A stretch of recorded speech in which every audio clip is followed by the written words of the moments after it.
Joining us on the JoyNews channel, this is our continuous coverage of the media budget review by Finance Minister Ken Ofori-Atta just hours ago. The minority reacting to what they believe is a missed opportunity for the Finance Minister to turn around the economy.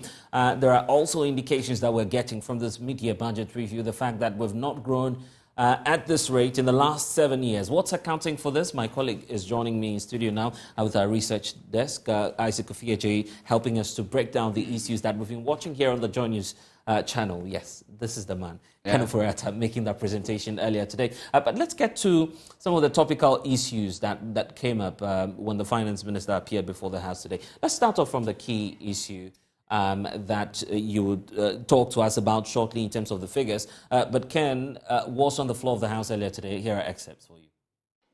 Mr. Speaker, the macroeconomic environment has changed significantly since the 2023 budget was presented to this House in November 2022. Mr. Speaker, although pressure still exists and there are formidable risks in the horizon, our economy is in a better position than it was 7 months ago, as the macroeconomic environment has seen relative stability since the beginning of the year. This is largely explained by factors including the positive sentiments following the staff-level agreement reached in December 2022 and the subsequent approval of the three-year, $3 billion IMF ECF program, the eventual passage of all fiscal measures in the 2023 budget by the House, and the completion of the DDEP program, and China's agreement to co-chair the OCC with France. Mr. Speaker, I have also discussed the significant improvements in the key macroeconomic indicators, including inflation, exchange rate, interest rates, reserve position, growth rate, and the performance of the bank since 2022. Mr. Speaker, all these developments, together with the need to align with the targets of the IMF-supported PC-PEC program, warrant a revision to the macroeconomic framework. This was necessary because the framework was guided by the September 2022 data that underpinned the 2023 budget in November 2022. The revisions to the macro-fiscal framework generally seek to align the 2023 media fiscal review with the IMF ECF-supported PC-PEC program.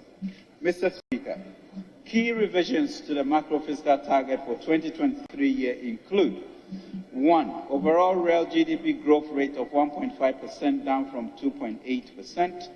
Non-oil revenue GDP growth rate of 1.5% down from 3%. End period headline inflation of 31.3% from 18.9%. Primary balance on commitment basis of a deficit of 0.5% of GDP, 0.7% of GDP, aligning with IMF-supported primary balances. Gross international reserves sufficient to cover at least 0.8 months of imports of goods and service by 2023. Mr. Speaker, revisions to GDP projections. The overall real GDP growth for 2023 has been revised to 1.5% from 2.8%, and non-oil real GDP growth has also been revised to 1.5% from 3%. The downward revision in projected growth for 2023 is an indication of a broad slowdown in the three sectors of the economy as a result of factors such as the fiscal consolidation plan and difficult global conditions. Mr. Speaker, overall GDP growth is, however, projected to rebound to 2.8%, 4.7%, and 4.9% in 2024, 25, and 26, respectively. This is a result of implementation of growth-oriented and structural transformation strategies in the PC-PEC. We have, however, been charged in the PC-PEC to develop an enhanced growth strategy supported by crowding in of private, domestic, and foreign investment to further boost growth. We are confident of a private sector outlook to boost growth and jobs. We'll be getting the reaction of some Ghanaians shortly on all the Finance Minister has said today, but let's put some figures to it. Isaac, we're just about going into it. Let's start off with the indicators. How's it looking like? Well, so basically, the mid-year budget is an opportunity for the finance minister to give a comprehensive account of what happened the following year. So we are looking at 2020, the previous year, 2022. So this was an opportunity for the finance minister to do that. And then every year, government set out a certain macroeconomic target to achieve. So whether you reduce expenditure, whether you introduce something new, we are doing this to achieve a certain macroeconomic, target. So let's look at 2022 and see if government was able to achieve this target that they set for themselves. So Blessed, in 2022 fiscal year, government wanted to achieve an overall real GDP growth rate of 3.7%. And according to the finance minister, as at the end of 2022, which is December, government was able to achieve 3.1 instead of 3.7. So it means that was, there was a shortfall in there in terms of real GDP. Now let's go to inflation. Government wanted to achieve inflation rate, a rate of about 28.5%. At the end of December 2022, it was around 54.1%. Vast difference. Another, you take that as not, we were not able to, accomplish or achieve that target. Now, revenue for 2022, our target, in fact, this is the revised target, was actually around 96.84 billion Ghana cedis. We did well. We were able to achieve it. Now it was 96.7 billion, so some small thousands of cedis difference. Yeah. But when you look at expenditure, government's revised expenditure was 133.8 billion Ghana cedis. They ended up spending 165.1 billion cedis. So just look at income. They got exactly the same amount they said they wanted to get. But when it comes to expenditure, they overspent, or there was more than 30 billion Ghana cedis addition, even when this was not the original amount government wanted to spend. So what's the promise really? The promise that will cut down on expenditure? Exactly. This was actually 2022. So we're hoping that, in 2022, when the economy was not really doing well and the finance minister came in to profess some measures, the homegrown solutions before we even went to the IMF, we're expecting that some of these expenditure cuts will result in our expenditure reducing. But this is not what we see yet. Even the revised expenditure of 133 billion Ghana cedis, we were not able to achieve it. We ended up spending more than 30 billion, in excess of more than 30 billion, Ghana cedis. Right. The budget deficit, if you compare to GDP, we were hoping to get somewhere 6.3. We ended up getting 11.8, vast difference. Gross international reserves wanted to end 2022 with 2.7. And we all know how our gross international reserve, even the net, if you look at the net, that is where the problem is. We're hovering around 1.5, 1.6, months of imports. So that's the marking scheme for 2022. Precisely. Here's what I want us to do. I want us to listen to some Ghanaians expressing their thoughts on the budget that was presented today by the finance minister. We'll be getting that from my colleague Carlos Kaloni, who's been interacting with some of the people out there for us today. But the finance minister has indeed presented that media budget review. We'll get to that shortly. But let's talk about why he's still confident that, looking at the figures and looking at his interpretation of what's happening to the Ghanaian economy, we've not seen this kind of growth in the last 7 years. Yeah, the 5.5 percent GDP growth rate is right. If you look at that side, it's a positive. But in terms of other, indicators like import cover and what have you, if you look at even exchange rates, the cedi is still selling around 12 cedis in the range of 11.5 and 12 cedis. It's still very high because some time ago we were doing, less than 7 cedis. So for us to exchange around 11 cedis is still very, very high. But the most important thing is that if you look at the rate of depreciation, if you compare this same period to what we had in in 2022, the rate of depreciation of the cedi has actually declined. Isaac, let's get to Carlos Kaloni, who's out there engaging Ghanaians on today's media budget review. Happens to be the secretary of the Abusokai Spare Part Dealers Association. So the minister has been saying that within the last 6 months, there's been some sort of improvement regarding the, what's the name, the taxes, the stability of the dollar CD. Have you been feeling that? Thank you very much. It's really not impressive. If you look at the dollar, it's a little stabilized just some few months ago, but it's still not enough. It's still not having impact on the system. The system is so choked that small fraction of reduction or what should I say, improvement, it's not helping. It's not helping. So we need them to do more, especially taxes at the harbor. And recently, the Gapoa charges that they increase. We are looking at COVID-19 levy. It's still there, and there's no COVID-19. And they are still charging us COVID-19. The upfront charges that they brought is really costing us. People are ready to register for VAT. So the upfront charge must be repealed from there. Because it's really making people, because if you make mistake, the money you pay there, it will have effect on the goods. And so we are not happy about the whole thing, because we thought they are going to do something that, because people are crying, people are shouting, so we thought something is going to come that at least we'll have a sigh of relief, but still, I really can't see it.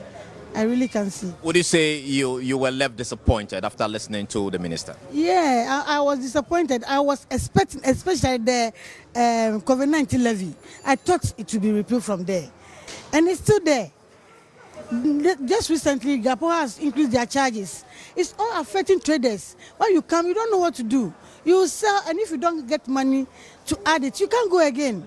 If, let's say, you go and bring 2 containers, you bring 1. Because the money, it doesn't go and do anything for us. So these levies, what impact are they having on the prices of goods that you sell here? And are your customers able to afford these products? Yes, you see, the more levies you pay, the more you add it to your goods. So if those levies are not there, things will be a bit better. You see, because the much money you pay at the harbor, you come and calculate it and add it to the goods. So always the goods are going up. But if they are able to, because it's almost 21 or 23 charges that they charge there. If they remove some of them, things will be a bit better for us.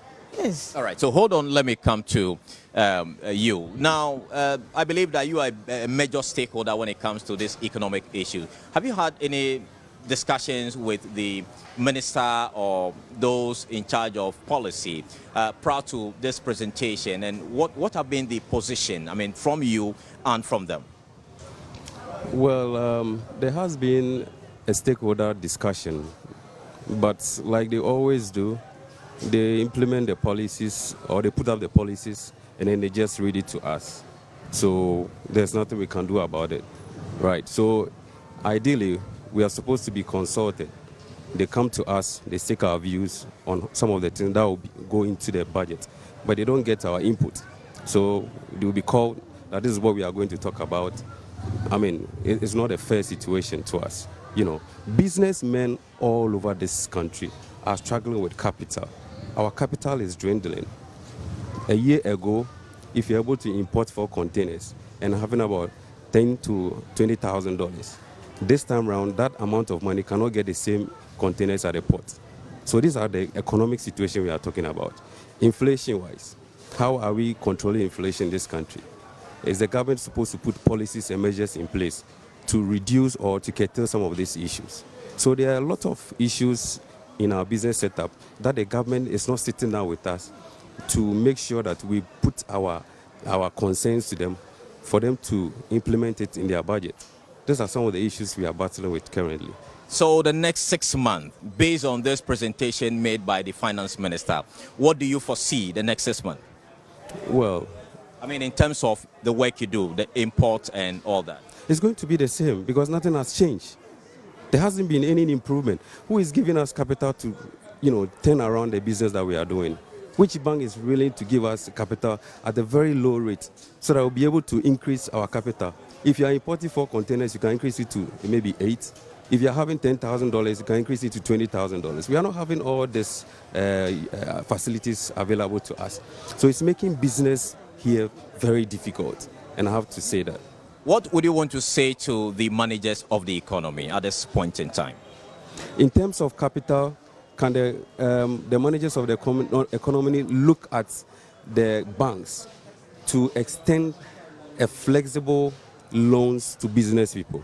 In terms of pricing or in terms of the inflation, can the government put measures in place so that it will reduce the inflation that we are incurring in this country? In terms of the port, when we go to the port charges keep increasing. We know the government said we've gone into COVID. It was, a natural situation that we went into. And then, are we still in COVID? No. So all those charges at the port need to come out. All those charges at the port need to be scrapped for the individuals to have some confidence, for individuals to have some freedom, so that our purchasing power can increase. If we are not getting all this in place, it will be very difficult for us. All right, so let me pick your final word. What is your expectation based on what you just heard the minister said going forward in the next 6 months? What do you foresee your sector to look like? Thank you. I'm expecting that they will sit down with us and collect our views and see our real problems, the problem that we are really facing in the system, so that when they are doing it, they know how to go about it, that it will favor all of us. But right now, the budget, I don't see the impact. I don't see what we can get from it, because our views are not collected. They have to sit us down and talk to us so that we tell them our problems. With that, when they are doing it, they know how to do it so that to benefit all of us. Right now, you can't get money from the bank, because what they will give you, it will kill you. And even when you want it, you won't get flexible loan. It's a bit worrying. The businessmen are suffering. Our capital is going out of our hands. And so we want them to sit us down. They should come to us, listen to our problems, and see what they can do to help us. Yes. All right. Thank you so much, Madam Gifty. So those were the views of some executives of the Abossey-Okai Spare Part Dealers Association talking to us or reacting to the finance minister's address earlier today in Parliament. I have with me also some dealers who are equally going to be sharing their thoughts on that particular address, the media budget given by the finance minister. Hi, you are live on Joy TV. What's your name? My name is Seth Ados Enterprise, CEO of Seth Ados Enterprise. Okay, so tell us, did you monitor and what did you take away from the minister's presentation earlier today? I actually haven't got time to watch or listen to his full video or the address that he did today. But the little that I heard, they are keeping on lying, and as a country we have to be serious, because come out and listen to the people cry before you spoke something about it. We are still suffering and you are lying that things are moving smoothly. It's lie. You see, for now we cannot clear even Toyota VAT from port. Look at the taxes. And if you are saying you have reduced some of the taxes, we are still paying even mobile money, e-levy, whatever they added to the mobile. You should have even waived that thing and based on it and say that you have waived some of the taxes. This money we have been still paying, and we still keeping on that things have been going or glowing up. I don't know why they have been still, like, we have to be serious as a country. Okay. And so what would you describe the last 6 months, business-wise? How has it been like for you? Business are collapsing. Business, especially Abossey-Okai business, are collapsing because a lot of our goods, we import it. And the import duties are going up there and there every day. The import duties, a lot of taxes have been adding to the tax which we cannot pay. So if for last 6 months, as you are asking me to this 6 months, I can say things are rather going down than even before. So what is your expectation for the next 6 months, the next half of the year? For 7 years. No, I mean from now to December, based on what the finance minister has just given, what are you looking forward to? I don't trust this government, and I'm not expecting any better match from them because they will keep on lying. If it is true, they should do it in reality. Then we can see that this thing has been waived from the taxes. If it's still in addition to it, that means it's still how it's going to be. And that's the general feeling on the streets of Accra, especially when it comes to the business community. And Dr. Joseph being president of the Ghana Union of Traders Association. Doc, just last night you were telling me about this key concern you have in the private sector, the fact that taxes are killing businesses. We just heard that on the streets today. So if you go even further to the markets, Doom, Mankesim, Tamale, and all that, the same, whatever they were talking about is what you hear. Because this is the actual sentiment that is going on around businesses. Cost of doing business being extremely high. And so the finance minister talked about a little gains that they are getting on the stability. But whatever gain that we are experiencing is being overtaken by the numerous taxes that we are made to pay, the cost of doing business that we have to contend with when we are clearing our goods and all that. So it does not make any meaning to us unless we tie all of them together, bringing inflation down. Right. Like he said, he's doing everything to bring inflation down using the fiscal policies and all that. Though he was not specific on the things that you do to bring inflation down, but it's very important that inflation comes down to the barest minimum, because we started the last first quarter of 2022 with 13.5, and now we are somewhere around 42 or 41%. It's not acceptable, even though it has reduced from 53%. Last week, the indication we're getting from you is that there was an engagement between your community and the finance minister. At least looking at some of the few demands that you placed on the table, would you say that they're being dealt with, or there's still room for improvement? No. We had a hint, because we've talked with the finance minister and he has told us that this is just a supplementary budget, and he is not. Is going to engage with us so that our input will be factored in the main budget to be read to be done on November. And so we had a hint, and then we also had a hint that there was no going to be any new taxes also. So all that we are expecting is to have stakeholder engagement with the ministry so that they can factor our numerous inputs into the coming budget in November. We have many of your members listening or watching right now. What's the general message to the business community? Yeah, what I can tell them is that from now to November is not far, and that we will still engage with the finance ministry as they have promised, because like we are saying, we want the COVID levy to be completely out of the table. We want the special import levy also out, and that we will pursue all that. And then we will also talk about the VAT. You see, the minister himself talked about VAT not being able to bring in the necessary resources. What is it that is happening that way? Because compliance is virtually nil, especially when it comes to the informal sector, because of the structure of the tax system itself.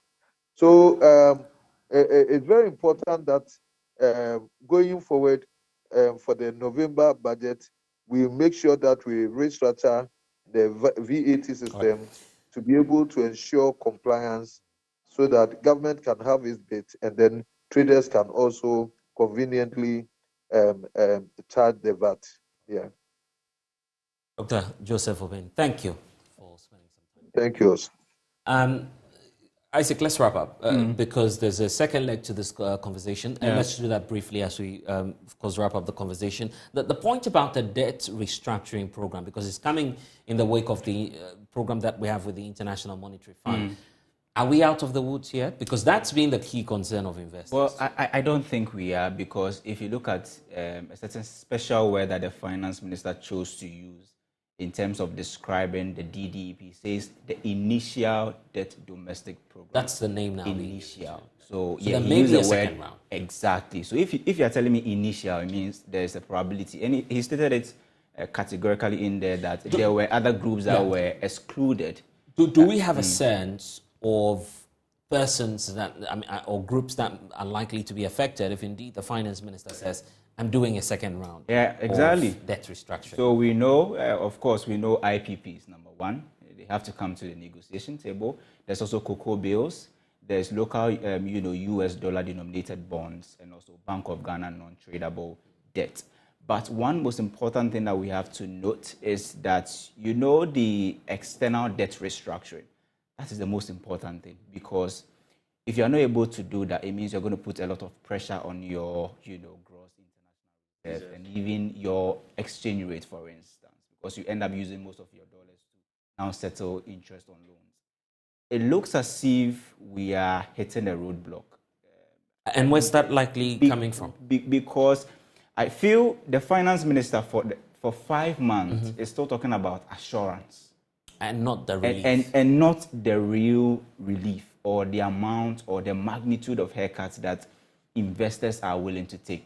If you keep telling me that we've sent this to this, we've done this. Is China back in the conversation? China is still there. I don't know the progress. The finance minister actually failed to give us actual restructuring. He's still talking about assurance. Yeah. We should, by this time, 5 months, we should move away from assurance. We should be talking about China has agreed this has agreed that, because that is very important with other or, disbursement that will come out of the 3 billion.